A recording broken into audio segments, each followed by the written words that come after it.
தரித்திரருக்கு சுவிசேஷம், திருச்சபைக்கு சத்தியம். இந்த ரெண்டு நோக்கங்களோடு மன்னா மழை பெய்து கொண்டிருக்கிறது.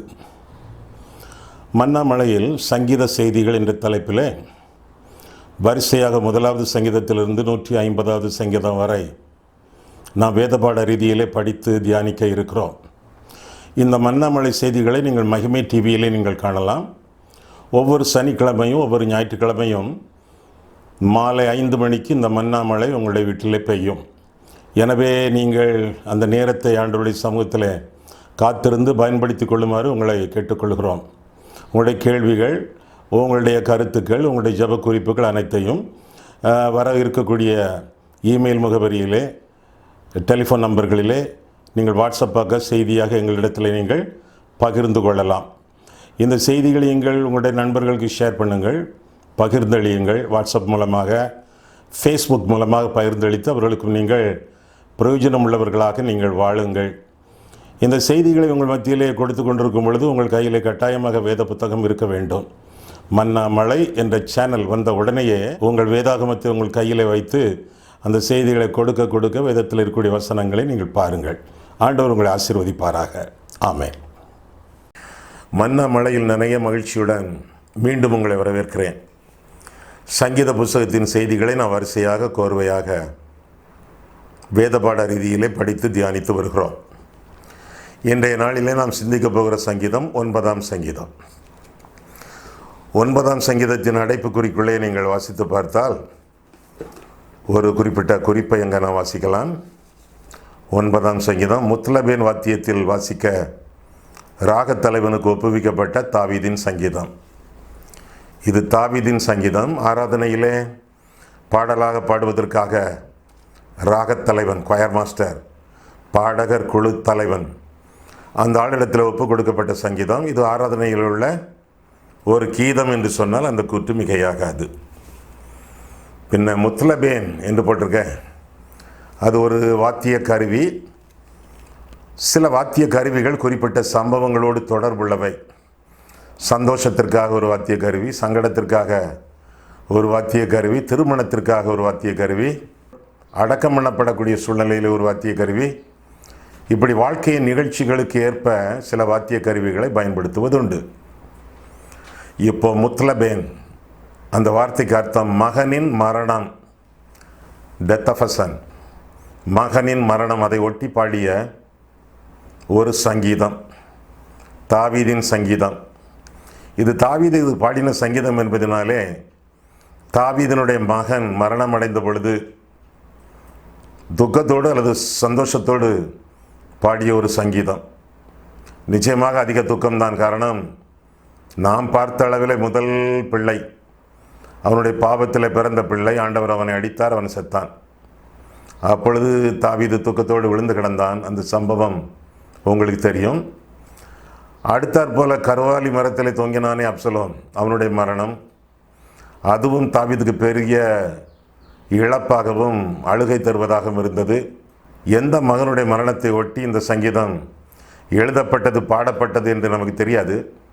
ஆனால் இந்த பாடலிலே முக்கியமான கருத்துக்கள் உண்டு, கற்றுக்கொள்ள வேண்டிய காரியங்கள் உண்டு என்பதனால்தான் இந்த சங்கீதமும் ராகத்தலைவனுக்கு ஒப்பு கொடுக்கப்பட்டிருக்கிறது, ஆலய ஆராதனைகளிலே பாடப்பட்டிருக்கிறது. இதை ஒரு வெற்றியின் கீதம் என்று வேத பண்டிதர்கள் அழைப்பார்கள். 2 பிரிவாக இந்த ஒரே சங்கீதத்தை பிரிப்பார்கள். முதற் பகுதியை முதல் 11 வசனங்கள் என்றும், அடுத்த பகுதியை 12ஆம் வசனத்திலிருந்து 20வது வசனம் வரையும் அவர்கள் பிரித்து காண்பிப்பார்கள். உலகத்தை ஆள்வது யார், யாருடைய ஆள்கையிலே இந்த நாட்களில் நாம் வாழ்ந்து கொண்டிருக்கிறோம் என்ற கருத்தை இந்த சங்கீதம் நமக்கு வலியுறுத்துகிறது. அந்த நாட்களிலே ஆண்டு வந்த சவுல், உலகத்தை ஆள்வது சவுலா, அதற்கு பின்னாக ஆண்டு வந்தது தாவீது. தாவீது இந்த உலகத்தை ஆண்டானா, ஆண்டவர் இந்த உலகத்தை ஆண்டு வந்தாரா, ஆளுகிறாரா? இந்த கேள்விகளுக்கெல்லாம் விடைதான் இந்த சங்கீதம். கர்த்தர் ராஜரிகம் பண்ணுகிறார், பூமியின் ஆளுகை அவருடைய கையிலே இருக்கிறது என்று சொல்லி வேதத்தில் நான் வாசிக்கிறோம். இந்த சங்கீதத்தை படிப்பதற்கு முன்பாக ஒரு வார்த்தை, உங்களிலே பலருக்கு புலப்படாத வார்த்தை. இந்த சங்கீதங்களை ஏற்கனவே சங்கீத செய்திகளை கேட்டு வந்தவர்களுக்கு அறிமுகமான வார்த்தை. என்ன வார்த்தை? 16ஆம் வசனத்தையும் 20ஆம் வசனத்தையும் பாருங்கள். 16ஆம் வசனத்திலே, கர்த்தர் தாம் செய்த நியாயத்தினால் அறியப்படுகிறார், துன்மார்க்கன் தன் கைகளின் செய்கையிலே சிக்கிக்கொண்டான், இகாயோன் சேலா என்று போட்டிருக்கிறது. 20ஆம் வசனம், ஜாதிகள் தங்களை மனுஷர் என்று அறியும்படிக்கு அவர்களுக்கு பயமுண்டாக்கும் கர்த்தாவே சேலா என்று காண்கிறோம். இந்த சேலா என்ற வார்த்தையின் அர்த்தம் என்ன? இகாயோன் என்ற வார்த்தைக்கு அர்த்தம் என்ன? இகாயோன் என்றால் தியானம் என்ற அர்த்தம். சேலா என்றால், சேலா அந்த இடத்துல நிறுத்தி, அந்த சங்கீதத்தை நிறுத்தி நீங்கள் தியானியுங்கள் என்பது பொருளாகும். சேலா என்பதற்கு பல அர்த்தங்கள். ஒன்று, நிறுத்தி சிந்தியுங்கள். இன்னொன்று, அந்த இடத்திலேயே நீங்கள் தியானம் செய்யுங்கள். இன்னும் சேலா என்று வந்தவுடனே உங்களுடைய கைகளை விரித்து அல்லது உயர்த்தி ஆண்டவருக்கு ஸ்தோத்திரம் செலுத்தி தியானியுங்கள். அல்லது சேலா என்ற இடம் வந்தவுடனே மீண்டுமாக அந்த வசனங்களை திருப்பி ஒரு தடவை நீங்கள் வாசியுங்கள். சேலா என்று வந்தவுடனே ஒன்று அமைதியாக வாசியுங்கள் அல்லது சத்தத்தை உயர்த்தி வாசியுங்கள். அது பாடகர் குழு என்றால் அமைதியாக பாடுங்கள் அல்லது சத்தத்தை உயர்த்தி பாடுங்கள். வாத்திய கருவிகள் வாசிப்பதென்றால் அமைதியாக வாசியுங்கள் அல்லது சத்தத்தை உயர்த்தி வாசியுங்கள் என்று இந்த ஏற்றம் இறக்கத்தை குறிப்பிடக்கூடிய ஒரு வார்த்தை சேலா என்ற வார்த்தையும் நாம் அறிந்து கொள்ளலாம். சேலா என்ற வார்த்தை வந்த உடனே எக்காலங்களை முழங்குவார்கள். இஸ்ரவேலரின் ஆராதனைகளிலே எக்காலங்களை முழங்கி அந்த சத்தம் அடங்கிய பிறகுதான் அடுத்த வசனத்தை அவர்கள் ஆரம்பிப்பார்கள். எக்காலம் முழங்கி சற்று நேரம் கழித்து அமைதியாக இருப்பார்கள். ஆராதனையிலே தியானிப்பார்கள். தங்களுடைய அந்தரங்க பாவங்களை அறிக்கையிடுவார்கள். இதையெல்லாம் சேலா என்ற வார்த்தைகள் நமக்கு புலப்படுத்துகின்றன. சேலா என்ற எபிரேய வார்த்தைக்கு நேரடியான அர்த்தம் என்றென்றைக்கும் என்பதாகும். என்றென்றைக்கும் தியான வாழ்க்கையை நாம் கடைபிடிக்க வேண்டும் என்பதுதான் இந்த சொல்லின் விளக்கமான பொருள் என்று நாம் அறிந்து கொள்ள வேண்டும். இந்த சங்கீதத்தை குறித்து நாம் வேதத்தில் பார்க்கும் பொழுது இது ஒரு தியான நூல். தாவீதின் ஒரு மகன் மரணம் அடைந்த பொழுது எழுதப்பட்டு பாடப்பட்ட ஒரு நூல். இந்த நூலிலே ஆரம்பத்திலே துதியை பார்க்கிறோம். முதல் 11 வசனங்களிலே தாவீது தேவனை துதிப்பதாக, துதிப்பதற்குரிய காரணங்களை சொல்வதாக வேதம் நமக்கு கற்றுக் கொடுக்கிறது. வேதத்தை எடுத்துக்கொண்டீர்களா? 9ஆம் சங்கீதம் கையில் வைத்துக் கொள்ளுங்கள். 9ஆம் சங்கீதம், கர்த்தாவே என் முழு இருதயத்தோடும் உம்மை துதிப்பேன். எதற்கெல்லாம் துதிப்பேன்? முதலாம் வசனங்களிலே உம்முடைய அதிசயங்களுக்காக, 2ஆம் வசனத்திலே உம்முடைய நாமத்தை முன்னிட்டு, 3ஆம் வசனத்திலே உம்முடைய சமூகத்துக்காக, பிரசன்னத்துக்காக, 4ஆம் வசனத்திலே நீர் என்னுடைய வழக்கையெல்லாம் தீர்த்து வைப்பதற்காக, அதே வசனத்திலே நீர் சிங்காசனத்தில் வீற்றிருந்து எல்லாவற்றையும் எல்லாரையும் என்னையும் ஆண்டு வழிநடத்துவதற்காக, பின்னாலே 6ஆம் வசனத்திலே நீர் துன்மார்க்கர்களை கடிந்து கொள்வதற்காக, 7ஆம் வசனத்திலே நீர் நியாய தீர்ப்பை ஆயத்தம் பண்ணி வைத்திருப்பதற்காக, 8ஆம் வசனத்திலே நீர் நீதி செலுத்துகிறவர் என்பதற்காக, 9ஆம் வசனத்திலே நீர் சிறுமைப்பட்ட எனக்கு அடைக்கலமாக ஆதாரமாக இருப்பதினாலே எனக்கு தஞ்சமானவர் என்பதினாலே, 10ஆம் வசனத்திலே நீர் கைவிடாத கர்த்தர் என்று காணப்படுவதனாலே, இப்படியாக அநேக காரியங்களுக்காக சங்கீதக்காரன் அவருடைய நற்கிரியைகளுக்காக, செயல்களுக்காக ஆண்டவரை துதிப்பதாக நாம் வேதத்தில் என்ன வாசிக்கிறோம். முதல் வசனத்தில் என்ன வாசித்தோம்? என் முழு இருதயத்தோடும். நமக்கு இருப்பதே ஒரே இருதயம். முழு இருதயத்தோடும் துதிப்பது என்றால் என்ன அர்த்தம்? இருதயம் என்பதிலே 3 விதமான அம்சங்கள்: உணர்ச்சி, புத்தி, சித்தம். இந்த 3ம் சேர்ந்தது இருதயம். நான் என் முழு இருதயத்தோடு நான் உம்மை துதிப்பேன் என்றால் என் முழு உணர்ச்சியும் காட்டி உணர்ச்சி பொங்க உம்மை துதிப்பேன். என்னுடைய புத்தியோடு ஆண்டவரை துதிப்பேன். அங்கங்கே பறக்க பார்க்காம, எதையோ நினைத்து கொண்டு சும்மா கிளிப்பிள்ளை மாதிரி துதிக்காம என்னுடைய அறிவு புத்தி எல்லாத்தையும் சேர்த்து நான் ஜாக்கிரதையாக தெளிந்த புத்தியோடு உம்மை துதிப்பேன். மூன்றாவதாக, என்னுடைய சித்தத்தை எல்லாம் உம்முடைய சித்தத்திற்கு ஒப்பு கொடுத்து உம்முடைய சித்தத்தின் அடிப்படையிலே நான் துதிப்பேன். ஆண்டோடைய சித்தத்தின் அடிப்படையிலே என்றால் என்ன அர்த்தம்? ஆண்டோடைய வார்த்தையின் அடிப்படையிலே. The word of God is the will of God. கர்த்தருடைய வசனம், கர்த்தருடைய சித்தம். ஆண்டோடைய வசனத்தின் அடிப்படையிலே உம்மை துதிப்பேன். ஆக என்னுடைய உணர்ச்சியோடு, என்னுடைய புத்தியோடு, என்னுடைய சித்தத்தோடு உம்மை துதிப்பேன். அதுதான் என் முழு இருதயத்தோடும் உம்மை துதிப்பேன் என்பதாகும். இப்படியெல்லாம் துதிக்கும் பொழுது என்னென்ன விதத்திலே ஆண்டவரை துதிப்பேன் என்று இந்த சங்கீதக்காரன் சொல்லும் பொழுது, ஆண்டவரே, என்னுடைய வாழ்க்கையில மனம் திரும்பி உமக்கு நேராக என்னுடைய ஜீவியத்தை ஒருமுகப்படுத்துவேன் என்று சொல்லி அர்த்தமாகும். இரண்டாவதாக, உம்மை தேடி உம்முடைய பிரசன்னத்தை நாடி நான் துதிப்பேன் என்பது அர்த்தமாகும். மூன்றாவதாக, ஆண்டவரே, உமக்கு கீழ்ப்படிந்து உம்மை துதிப்பேன் என்று அர்த்தமாகும். தேவனிடத்தில் திரும்பி அவருடைய திருமுகத்தை தேடி அவருக்கு கீழ்ப்படிந்து அவரை துதிப்பது உண்மையான துதியாகும். உணர்ச்சியோடு புத்தியோடு தேவ சித்தத்திற்கு நம்முடைய சித்தத்தை ஒப்பு கொடுத்து துதிக்க வேண்டியது நம்முடைய கடமையாகும். ஏன் துதிக்க வேண்டும்? மீண்டுமாக, அவர் நம்மை காக்கக்கூடியவர், அவர் நம்மை ரட்சிக்கக்கூடியவர், அவர் நமக்கு பாதுகாப்பு அளிக்கக்கூடியவர், அவர் நமக்கு பலனாய் இருக்கக்கூடியவர், நம்மை ஒவ்வொரு நாளும் சந்தித்து நம்மை பராமரிக்கிறவர். இப்படி பற்பல காரணங்களுக்காக ஆண்டவரை துதிக்கிறோம் என்று சொல்லி வேதம் நமக்கு தெளிவாக கற்றுக் கொடுக்கிறது. முக்கியமாக ஆண்டவருடைய உண்மைத்தன்மைக்காக. We praise God for His faithfulness. ஆண்டவருடைய உண்மைத்தன்மைக்காக, நம்பத்தக்க தன்மைக்காக ஆண்டவரை நாம் துதிக்கிறோம். 9ஆம் வசனத்திலே ஆண்டவர் நமக்கு அடைக்கலம் தருகிறார். அடைக்கலம் தெய்வம், உன்னதமானவருடைய மறைவு, சர்வ வல்லவருடைய நிழல். அவர் நம்முடைய அடைக்கலம். எந்த நிலைமையிலும், எந்த நாளிலும், எந்த சூழ்நிலையிலும் தெய்வம் நமக்கு அடைக்கலமானவர். என்னிடத்தில் வருகிறவனை நான் புறம்பே தள்ளுவதில்லை. கர்த்தரை நம்புகிறவன் செழிப்பான், அவரை அண்டிக் கொள்ளுகிறவர்கள் பாக்கியவான்கள். அடைக்கலப்பட்டணமாகிய ஆண்டவராகிய தெய்வம் நமக்கு அடைக்கலம் தருகிறார். இரண்டாவதாக 10ஆம் வசனத்திலே ஆதரவு அளிக்கிறார். இந்த உலகத்தில் எனக்கு ஒரு ஆதரவும் இல்லை ஐயா என்று சொல்லவே முடியாது. ஆதரவளிக்கக்கூடிய ஆண்டவர். 1 கொரிந்தியர் 10ஆம் அதிகாரம் 13ஆம் வசனத்தில் நான் வாசிக்கிறோம், மனுஷருக்கு நேரிடுகிற சோதனையை அல்லாமல் வேறே சோதனை உங்களுக்கு நேரிடவில்லை. தேவன் உண்மையுள்ளவராக இருக்கிறார்.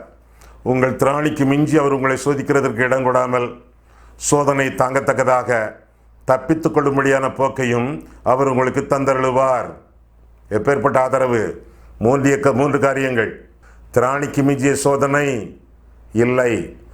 கடவுள் ஏன் தான் என்னை போட்டு இப்படி சோதிக்கிறாரோ, என்னால் தாங்க முடியலை ஐயா என்று சொல்வது தப்பு, பொய், வேதத்திற்கு புறம்பான காரியம். திராணிக்கு மிஞ்சிய சோதனை இல்லை. 2, தாங்கத்தக்கதான பலன் உண்டு. ஐயா, என் சோதனை பெரிய சோதனை ஐயா அப்படின்னா என்ன அர்த்தம்? ஆண்டவர் உங்களுக்கு தந்திருக்கக்கூடிய பலன் பெரிய பலன். உங்களுக்கு கொஞ்சம் பலன் இருந்தா கொஞ்சம் சோதனை, உங்களுக்கு ரொம்ப பலன் இருந்தா உங்களுக்கு ரொம்ப சோதனை.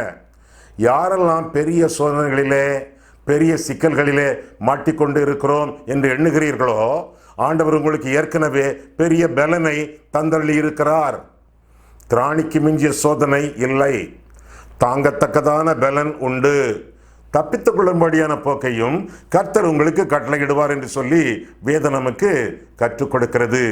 ஆக ஆண்டவர் நமக்கு அடைக்கலம், ஆண்டவர் நம்முடைய ஆதரவு, ஆண்டவர் நம்முடைய ஆனந்தம் என்று சொல்லி 13ஆம் வசனத்தில் நாம் பார்க்கிறோம். எப்பொழுதும் சந்தோஷமாயிருங்கள், சந்தோஷமாயிருங்கள் என்று மறுபடியும் உங்களுக்கு சொல்லுகிறேன் என்று சொல்லி ஜெயிலிலே கிடந்த, சிறைச்சாலையிலே கிடந்த பவுல் சொல்லுகிறானே, பிலிப்பியர் 4ஆம் அதிகாரம் 4ஆம் வசனத்திலே, சிறைச்சாலையில் இருக்கக்கூடிய ஒரு மனுஷன் ஏறக்குறைய 35 தடவை சந்தோஷம், மகிழ்ச்சி என்ற வார்த்தையை பயன்படுத்துவதாக பிலிப்பியர் நிருபத்திலே நாம் காண்கிறோம். எப்பொழுதும் சந்தோஷமாக இருங்கள் என்பது ஆலோசனை அல்ல, ஆணை, கர்த்தருடைய கட்டளை. நன்மையிலே நன்றி செலுத்தி, துன்பத்திலே துதி செலுத்தி எப்பொழுதும் சந்தோஷமாக வாழ வேண்டியது நம்முடைய கடமை என்று சொல்லி வேதத்திலே வாசிக்கிறோம். ஆக முதலாவதாக இந்த சங்கீதம் காட்டக்கூடிய காரியம் துதி, ஆண்டவரை துதிக்கக்கூடிய துதியின் வாழ்க்கை என்று சொல்லி முதல் 13 வசனங்களிலே பார்க்கிறோம். இரண்டாவதாக நாம் பார்க்கக்கூடியது 12ஆம் வசனம் முதல் 17ஆம் வசனம் வரை பார்க்கும் பொழுது சதி. முதலாவதாக நாம் துதிக்கக்கூடிய துதி, இரண்டாவதாக துன்மார்க்கர்கள் நமக்கு விரோதமாக செய்யக்கூடிய சதி. 12ஆம் வசனம் முதல் இரத்த பழிகளை குறித்து அவர் விசாரணை செய்யும் போது அவர்களை நினைக்கிறார். சிறுமைப்பட்டவர்களுடைய கூப்பிடுதலை மறவார். மரண வாசல்களில் இருந்து என்னை தூக்கி விடுகிற கர்த்தாவே, நான் உம்முடைய துதிகளை எல்லாம் சீமோன் குமாரத்தியின் வாசல்களில் விவரித்து உம்முடைய ரட்சிப்பினால் கலிகூறும்படிக்கு தேவரீர் எனக்கு இறங்கி என்னை பகைக்கிறவர்களால் எனக்கு வரும் துன்பத்தை நோக்கி பாரும். ஜாதிகள் தாங்கள் வெட்டின குழியில் தாங்களே விழுந்தார்கள். அவர்கள் மறைவாய் வைத்த வலையில் அவர்களுடைய காலே அகப்பட்டு கொண்டது. கர்த்தர் தாம் செய்த நியாயத்தினால் அறியப்படுகிறார். துன்மார்க்கன் தன் கைகளின் செய்கையிலே சிக்கிக் கொண்டான். இகாயோன் சேலா. அமைதியாக இருந்து, சற்று நேரம் அமைதியாக தரித்திருந்து ஆழமாக இந்த வசனங்களை தியானியுங்கள் என்பதுதான் இகாயோன் என்ற வார்த்தைக்கும் சேலா என்ற வார்த்தைக்கும் பொருளாகும். சதி செய்யக்கூடிய மனிதர்கள், கொலைகாரர்கள், கொலை செய்யவும் அஞ்சாதவர்கள், இரத்த பழிகளுக்கு ஆண்டவர் நீங்களாக்கி விடுகிறவர் என்று சொல்லி வேதம் சொல்கிறது. இரத்த பழினா என்னது?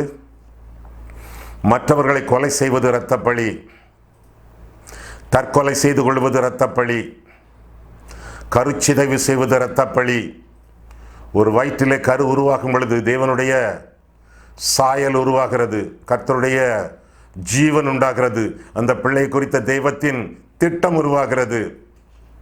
கருச்சிதைவு செய்யும் பொழுது தேவனுடைய சாயலையும் ஜீவனையும் சித்தத்தையும் அழித்தே போடுகிறோம். எவ்வளவு பெரிய பாவம்! இரத்த பழிகளுக்கு நீங்களாக்கி ஆண்டவர் ரட்சிக்கக்கூடியவர். அது மட்டுமல்ல, அடுத்தவர்களை பகைப்பது, பிறனை பகைக்கிறவன் மனுஷ கொலைபாதகன் என்று சொல்லி வேதத்தில் வாசிக்கிறோம். கோபப்படுகிறது கொலைபாதகத்திற்கு நிகரானது என்று சொல்லி வேதத்தில் வாசிக்கிறோம். ஆக இந்த விதமான இரத்த பழிகள் நம்முடைய வாழ்க்கையிலே நிகழாமல் இவற்றுக்கெல்லாம் நம்மை நீங்களாக்கி ஆண்டவர் ரட்சிக்கக்கூடியவர்.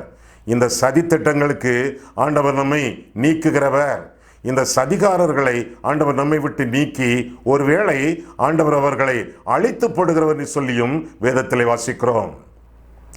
நம்முடைய வாழ்க்கையிலே நம்முடைய நோக்கங்களும் நம்முடைய திட்டங்களும் தேவனுடைய சித்தத்திற்கு ஒத்தவையாக இருந்தால் நம்ம யாரும் அசைக்க முடியாது. ஏனென்றால் கர்த்தர் நம் பட்சத்தில் இருக்கிறார்.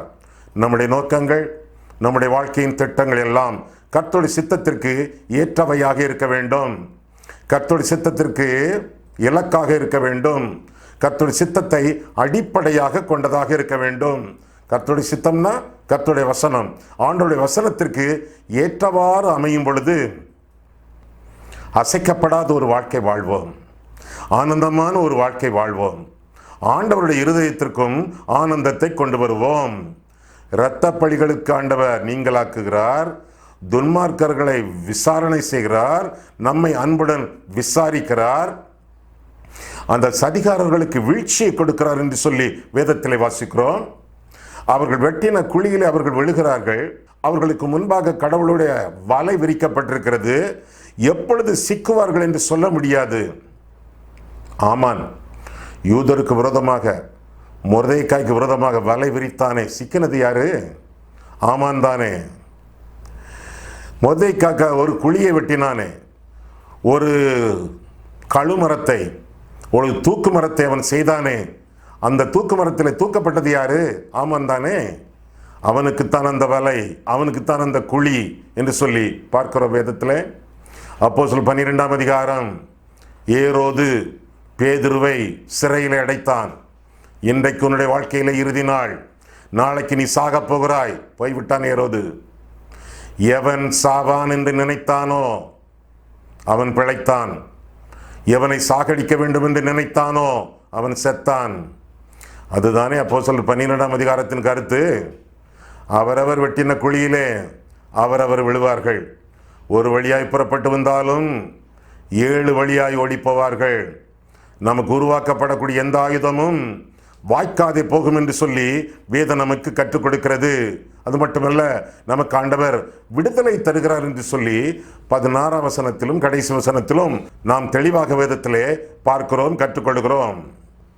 நம்முடைய எல்லா உரிமைகளையும் ஆண்டவர் நிலைநாட்டுகிறார். எதையுமே யாரும் நம்மை விட்டு பறிக்க முடியாது. ஒருவேளை பறிக்கப்பட்ட உரிமைகள், பறிக்கப்பட்ட நன்மைகள், பறிக்கப்பட்ட சொத்துக்கள், பொருட்கள், பணங்கள் நம் கையை விட்டு கடந்து போவதாக இருந்தாலும் அதெல்லாம் எங்கே இருக்கிறது? பிசாசு இடத்துல இருக்கிறதோ இல்லை, பகைவர் கையில் இருக்கிறதோ இல்லை. பறிக்கப்பட்ட நன்மைகள் எல்லாமே கடவுளுடைய கையிலே தான் இருக்கிறது. இங்கே பறிக்கப்பட்டிருக்கிறது. எங்கே விழுந்தது? எங்கே கிடக்கிறது?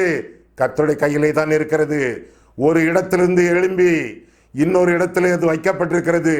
இங்கே பறித்தாலும் அது கர்த்தருடைய கையிலே இன்னொரு இடத்திலே தான் இருக்கிறது என்பதை மறந்து விடாதீர்கள். ஆக முற்றுமுடிய எதையும் எவரும் நம்மிடமிருந்து பறித்துக் கொள்ள முடியாது. ஒரு இடத்துல எடுக்கப்பட்டது இன்னொரு இடத்துல கர்த்தருடைய கரங்களுக்குள்ள தான் விழுந்து கிடக்கும். தாவீது எல்லாவற்றையும் திருப்பி கொண்டான் என்று வேதத்தில் வாசிக்கிறோமே. ஒன்று, நாம் இழந்ததை மீண்டும் பெறுவோம், அல்லது இழந்ததற்கு நிகராக இரட்டிப்பாக பெறுவோம். இது வேதம். சந்தோஷமாக இருக்கிறதா? இது ஜோசியம் அல்ல. இது கர்த்தருடைய வசனத்தின் அடிப்படையிலே சொல்லப்படக்கூடிய தீர்க்க தரிசனம். நீங்கள் இழந்த காரியங்கள் ஆண்டவருடைய கையிலே தான் இருக்கிறது. திரும்பவும் ஒன்று பெற்றுக்கொள்வீர்கள், அல்லது இரட்டிப்பாக பெற்றுக்கொள்வீர்கள். இது ஆண்டவர் நமக்கு கொடுக்கக்கூடிய விசுவாசத்தின் விளக்கமாக இருக்கிறது. ஆக இந்த உலகத்தில் மிகவும் பாதுகாப்பான இடம் ஆண்டவருடைய நாமம், ஆண்டவருடைய கரங்கள், ஆண்டவருடைய சித்தம், ஆண்டவருடைய சமூகம். இவற்றை விட்டுவிடக்கூடாது. எவற்றை விட்டுவிடக்கூடாது? ஆண்டவருடைய நாமம், ஆண்டவருடைய பிரசன்னம், ஆண்டவருடைய சித்தம். ஆண்டவருடைய பிரசன்னத்தின் வாழ்க்கை தான் இந்த உலகத்தில் நமக்கு கிடைக்கப்பெறக்கூடிய முக்கியமான பாதுகாப்பான ஒரு வாழ்க்கை. ஆக முதலாவதாக நாம் பார்த்த வார்த்தை துதி, இரண்டாவதாக நாம் பார்த்த வார்த்தை சதி, மூன்றாவதாக நாம் பார்க்க போகிற வார்த்தை நீதி. ஆண்டவர் நீதி செய்யக்கூடிய நீதிபரர், நியாயாதிபதி, நீதிபதி. நீதியைத்தான் இந்த உலகத்தில் அருளி செய்வார் என்று சொல்லி 16 முதல் 20 வரை வாசிக்கிறோம். கர்த்தர் தாம் செய்த நியாயத்தினால் அறியப்படுகிறார். துன்மார்க்கன் தன் கைகளின் செய்கையிலே சிக்கிக் கொண்டான். துன்மார்க்கரும் தேவனை மறக்கிற எல்லா ஜாதிகளும் நரகத்திலே தள்ளப்படுவார்கள். எளியவன் என்றைக்கும் மறக்கப்படுவதில்லை. சிறுமைப்பட்டவர்களுடைய நம்பிக்கை ஒருபோதும் கெட்டுப்போவதில்லை. எழுந்தருளும் கர்த்தாவே, மனுஷன் பலன் கொள்ளாதபடி செய்யும். ஜாதிகள் உம்முடைய சமூகத்தில் நியாயந்தீர்க்கப்பட கடவர்கள். ஜாதிகள் தங்களை மனுஷர் என்று அறியும்படிக்கு அவர்களுக்கு பயம் உண்டாக்கும் கர்த்தாவே. சேலா. சிந்தியுங்கள், தியானியுங்கள். ஆண்டவர் எப்படிப்பட்ட நீதிகளை எல்லாம் வழங்குகிறார் பாருங்கள். மரண வாசலிலிருந்து துதியின் வாசலுக்கு ஆண்டவர் அழைத்து செல்லக்கூடியவர் என்று நாம் இந்த பகுதியில் நான் வாசிக்கிறோம்.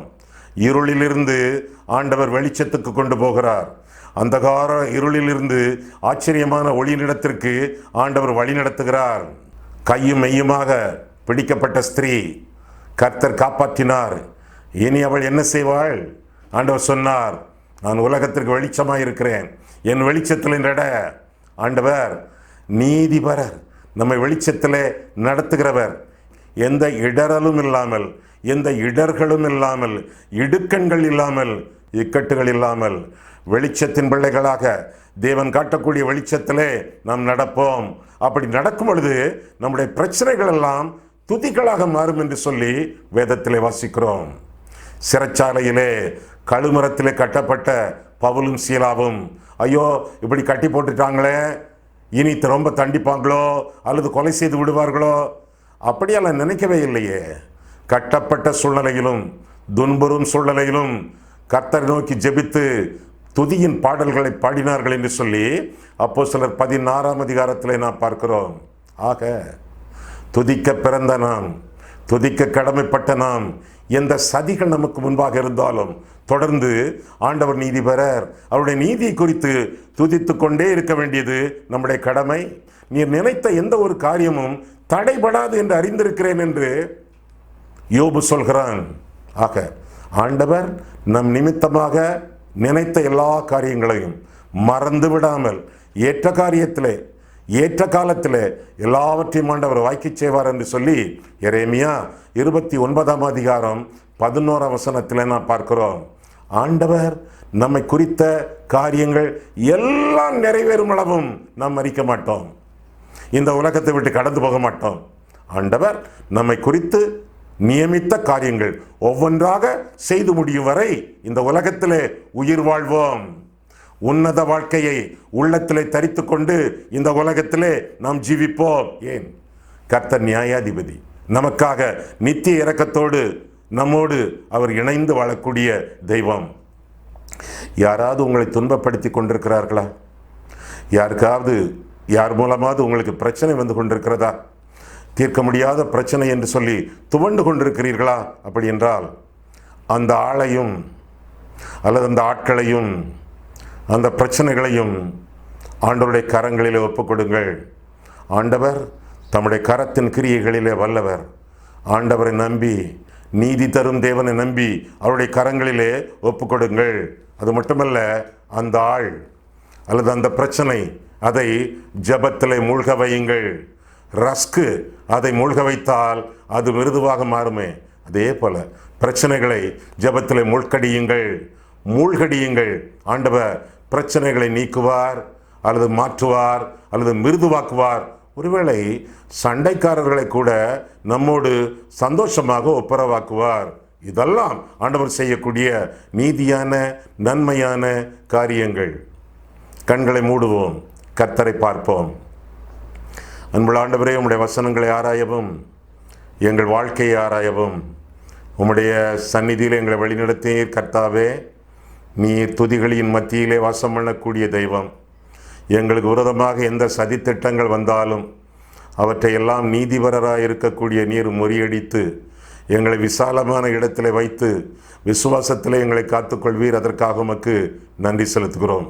இப்பொழுதும் ஆண்டவரே, எங்களை சுற்றியோ சூழ்ந்தோ அல்லது தூரத்திலோ இருக்கக்கூடிய தப்பான மனிதர்கள் அல்லது தவறான பிரச்சனைகள் இவற்றையெல்லாம் உம்முடைய சமூகத்தில் ஒப்புக் கொடுக்கிறோம்.